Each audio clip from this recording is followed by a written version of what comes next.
Hey guys, it's Danny. Welcome to another episode of our Orchid Care for Beginners series, first one in 2023. Today I want to address a question I always get in my comment section, and this is, when will my Phalaenopsis orchid bloom? And if you're in a hurry and you're not really all that into this hobby yet, I'll just give you the short answer. Mind you, no one can guarantee this will actually happen, hence this video. So a Phalaenopsis orchid will bloom again in its flowering season. This is usually late winter or early spring. But as most of you know, that doesn't really always happen. So today I'm going to try to demystify the whole blooming process of Phalaenopsis orchids. So we will address what makes them rebloom and when, but what I will try to do is explain exactly how the process works so that you will not know when this orchid blooms or when the orchid on the internet that a blogger wrote about blooms, but when your particular orchid will bloom and how it will bloom and how you can help it rebloom and all of that wonderful subject that is reblooming. Today's video is of course sponsored by rePotme.com. We are in our 4th year of collaboration. How about that? Orchid Care for Beginners is 4 years old. Woo! So rePotme offers you everything you could possibly need to properly take care of your orchids, from potting mixes to pots, fertilizers, accessories. They have them all, and I personally really like them. You can also find products for houseplants such as succulents and cacti and many others. So check their website down below in the description. Small spoilers, they will have more products available this year in the EU and UK as well, so stay tuned for that. And in the description, you'll also find the products that I personally really like. Soon, we're gonna have the MS2 fertilizer, my absolute favorite. I'm so happy about it, so happy about this collaboration. So, with that said, let's get on with the subject. As always, I have my little list here, just so I don't forget everything I want to tell you. So, before we talk about when will our orchids bloom, let's first understand which bloom or which types of blooms we are referring to.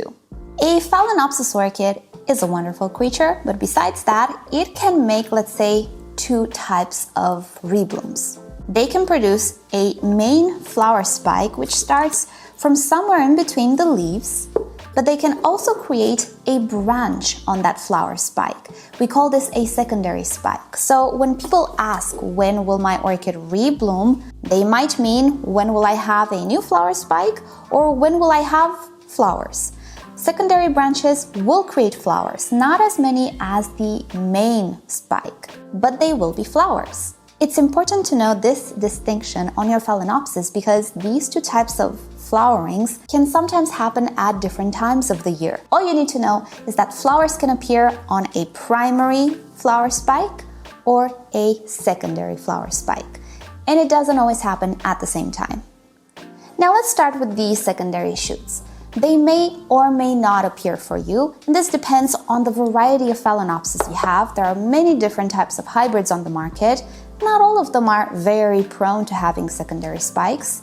It also has to do with the overall state of health of your orchid. If your orchid can genetically produce these side shoots but doesn't, then it might have something lacking in its environment, or it might need a better watering regime or more nutrients.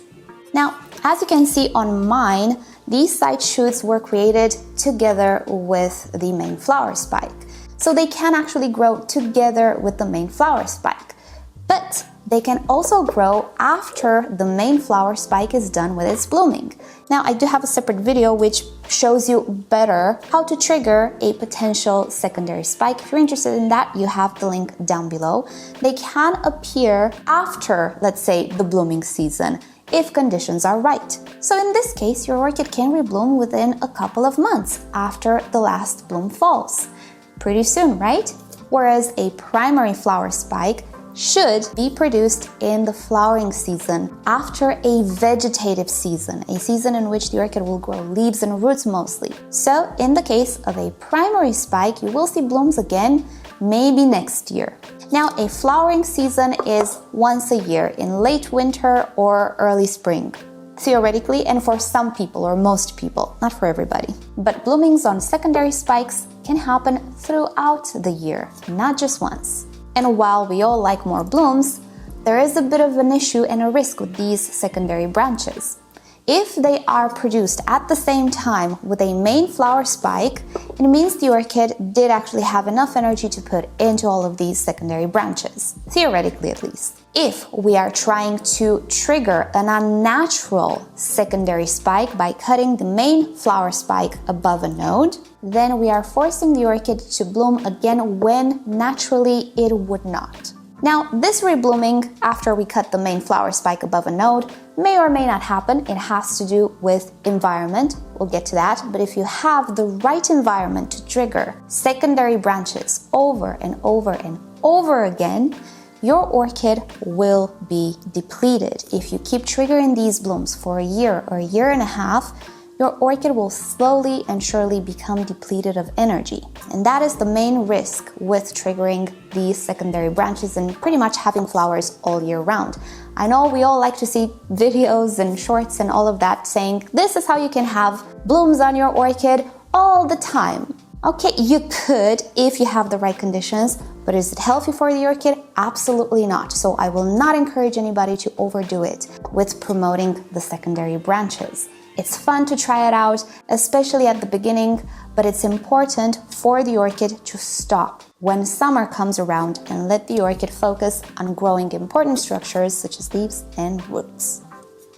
So, main flower spikes happen once a year, but there will be some of you who will say, no, they don't. My orchid did not bloom in 3 years or 5 years or however many years. Well, that's because you didn't tell her it's winter.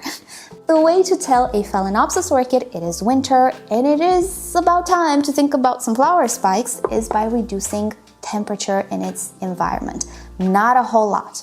I would not go below 18 degrees Celsius. You'll have the equivalent in Fahrenheit on the screen. I will keep that temperature for a couple of weeks, 3 weeks or so. That should be a good temperature for most hybrids to respond. And soon enough, you will see a brand new flower spike. They respond with blooming when you give them that little bit of a cool down, which can naturally happen in your house if you have a cooler winter, or you can offer this temperature by placing your orchid in a cooler place at night.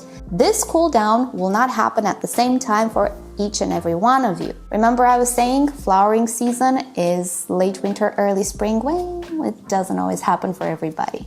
And I know this out of my own experience because I moved countries. In my old country in Romania, my flower spikes started to grow in September. Here where I live now in a Mediterranean country, my flower spikes start to grow in December. So take this information with a little bit of a grain of salt and try to adapt it to your conditions. If you don't see your Phalaenopsis starting to spike in September, but you see people on the internet already having flower spikes, do not worry, but think about your environment. Maybe you live in a more warm environment. Maybe your winter might come a little later. Maybe your home is not getting all that cool. And in the case where your orchid never actually initiates new flower spikes, although it's healthy, it might actually be that your home is just too warm all of the time and doesn't have a fluctuation in temperature. When it comes to the secondary spikes, lower temperatures will promote them as well. As I was saying, if you cut the main flower spike above a node, you may or may not obtain a secondary spike. Cool temperatures have something to do with it. If you try to promote new flower spikes in the middle of summer, most probably you will fail because it's very, very warm. But if you live in an area which has lower temperatures or your home is kept at lower temperatures, maybe you like your AC way, way low, you might actually be able to obtain secondary flower spikes even in summertime. And again, if you have that type of hybrid which doesn't need to go all the way down to 18 degrees, maybe it will be triggered by 22 degrees Celsius, which is fairly warm for us, then again, yes, you will have more flower spikes in your home than others can have in their homes. I will remind you of the risk. If temperatures are always more on the cool side, you might risk overblooming your orchid and overstimulating your orchid to produce flower spikes rather than starting to grow leaves and roots. At its core, a Phalaenopsis is a warm grower. So when flowers are done, it is much better to keep your orchid as warm as possible. Don't overdo it, don't put it in the oven. Up to 30 degrees Celsius, it should be just fine. So how long will these buds take before they actually bloom? Well, again, this varies. It can be 2 months, it can be 5 months. After the flower spike is initiated, if the temperatures in your environment continue to be more on the low side, your orchid will grow slower. And if the temperatures become warmer, your orchid will grow faster. But it doesn't really matter if your orchid takes 5 months to bloom. It might matter for us because we're impatient, but for the orchid, it's absolutely okay. So from the moment you see the flower spike until you see the first bloom, 5 months can elapse, or anything in between 2 and 5. Or even 6 sometimes, and that is absolutely fine and normal. If you can comfortably change the temperature or bring your orchid back to warmth, definitely go for it. Do that. It will grow faster, its flower spike. If your home sits at that temperature and everybody's comfortable with that, it's fine. Don't worry about it. Let the orchid take its time. It will eventually bloom. Next up, not so much a when question, but a how question. I know you're gonna ask, how many flower spikes and branches and beautiful flowers will my orchid have? Well, as many as it's genetically programmed. Luckily for us, at the flower shop, we can have orchids that can bloom on multiple flower spikes and branches, and they're wonderful.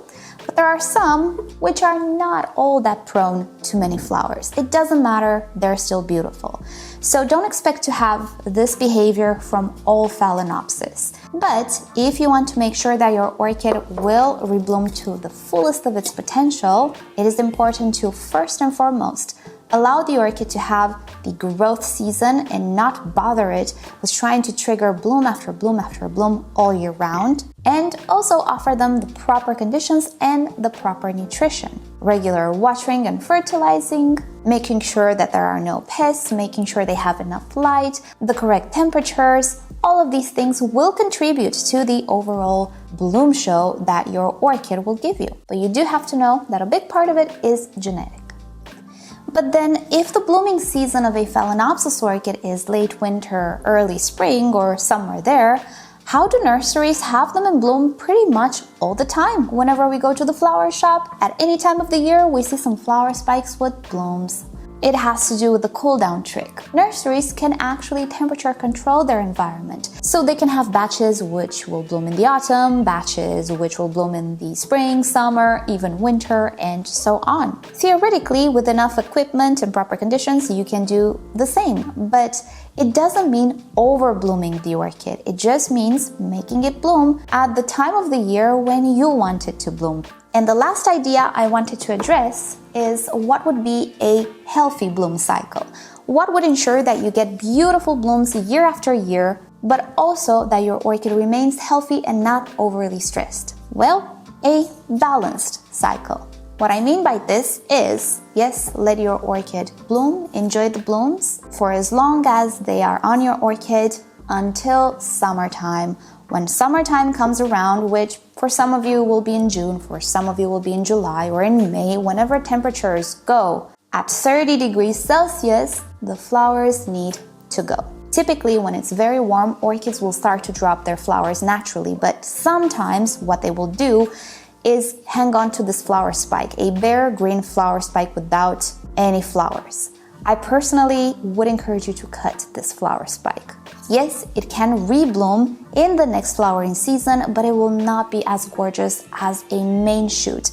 And it will be a consumer. It will consume energy to remain green and alive on your orchid. With a proper vegetative growth season, you can actually have multiple secondary flower spikes on a main spike. And the more energy you allow your orchid to accumulate, the better the bloom show. When summer comes around, I personally think flower spikes should go. If your home tends to stay cool, even in the summertime, if you're running ACs or climate controls that don't keep your home very warm, it is even more important to cut away those flower spikes just so your orchid doesn't have any ideas of producing secondary spikes. Then let your orchid grow in a warm environment, as warm as you can, up until 30 degrees Celsius. Let it grow leaves, roots. It is important to be on point with watering and fertilizing in this period because the orchid really needs it, and it will accumulate energy for the autumn when new flower spikes will start to appear. in autumn, or even early winter, depending on your environment. It's okay, you don't have to start to trigger or try to trigger flower spikes in September. Whenever it's comfortable for you, whenever your environment will help you, make sure your orchid gets a little bit of a cool down, especially at night. Don't let it go colder than 18 degrees Celsius, never ever below 15 degrees Celsius, because it will start to damage the leaves.